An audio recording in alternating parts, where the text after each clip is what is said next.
Driver ঘুমন্ত অবস্থায় থাকার কারণে অ্যাক্সিডেন্টটা ঘটে। হানিফ গাড়ি ওভারটেক করার সময় মুখামুখি হইয়া লাগাই দিছে।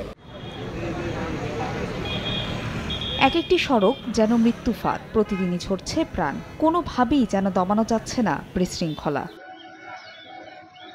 শনিবার সকালে দিনাজপুর সদরের কাউগা বাজারের একটি চায়ের দোকানে বসেছিলেন নৈশ প্রহরী আজহার আলী। এই সময় দিনাজপুরগামী একটি তেলবাহী ট্যাঙ্ক লরি নিয়ন্ত্রণ হারিয়ে দোকানে ঢুকে পড়ে। এতে ঘটনাস্থলেই দোকান মালিক সহ 2 জনের মৃত্যু হয়। ঘাতক ট্যাঙ্ক লরি জব্দ এবং চালক ও হেলপারকে আটক করা হয়। ড্রাইভার ঘুমন্ত অবস্থায় থাকার কারণে অ্যাক্সিডেন্টটা ঘটে।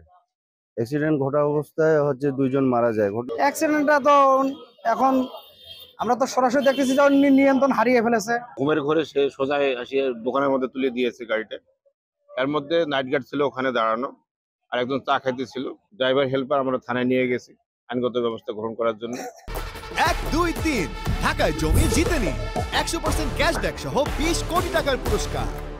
অন্যদিকে নরসিংদীর পাঁচদোনার চৈতাব এলাকায় যাত্রীবাহী বাস এবং মাইক্রোবাসের মুখোমুখি সংঘর্ষে চালক সহ 2 জন নিহত হন। এতে আহত হন মাইক্রোবাসের 3 যাত্রী। হতাহতদের সবাই অর্ট সিগনেচার ব্যান্ডের সদস্য। সিলেটে অনুষ্ঠান শেষে ঢাকায় ফিরছিলেন ব্যান্ডের সদস্যরা। হানিফ গাড়ি ওভারটেক করার সময় মুখামুখি হইয়া লাগাই দিছে। তারা নিয়ন্ত্রণে রাইকা গাড়িটা চালায়, এরকম একটা সুস্থ বিচার আমরা চাই। এছাড়া ফরিদপুরে ভাঙ্গার হামিরদি এলাকায় ট্রাকের ধাক্কায় মোটরসাইকেল আরোহী বাবা ছেলে সহ 3 জনের মৃত্যু হয়।